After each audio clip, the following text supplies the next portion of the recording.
नर्मदेहर, माँ नर्मदा रहस्य, जोशी बाबा या जोगी बाबा।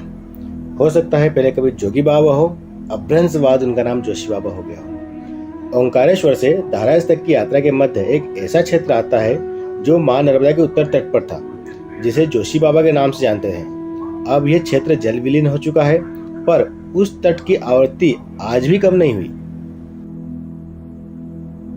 अभी कुछ समय पहले भी हम उस क्षेत्र के पास से निकले जहां इन महान तपस्वी की तपोस्थली थी।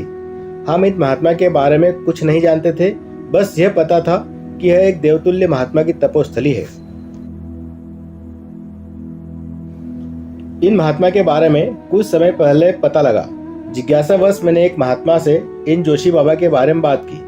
महात्मा इन स्थानों के जानकार और साथ ही मां नर्मदा के भक्त हैं।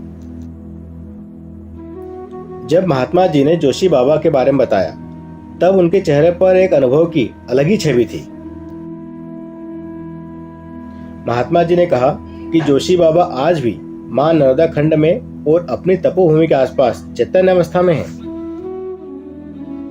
इस स्थान पर कई लोगों ने जोशी बाबा के होने का अनुभव भी किया है। महात्मा जी ने कहा कि 90 के दशक में एक दिन मैं कुछ सामग्री लेने जंगल के रास्ते मां नर्मदा किनारे किनारे ओंकारेश्वर जा रहा था। तभी थोड़ी देर आराम करने के लिए जोशी बाबा स्थल पर बैठा था। मुझे भूख तो लग रही थी, पर मुझे पता था कि सैलानी गांव पर ही मेरी व्यवस्था होगी। मैं बस बैठा था, तभी एक सज्जन आए और उन्होंने कहा, महाराज जी थक गए हो, क्या भूख लगी है? मैंने कहा, हाँ भूख तो लगी है। उन्होंने कहा, दूध पियोगे? और उन सज्जन ने एक गिलास गर्म दूध पीने को दिया और चलते बने। दूध गर्म और मीठा था। इस जंगल में यह सब मिलना भी एक आश्चर्य है।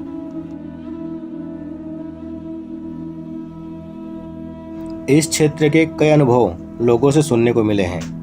मां नर्मदा किनारे सब कुछ संभव है। मां नर्मदा रहस्य, प्रमोद अत्रे। धन्यवाद।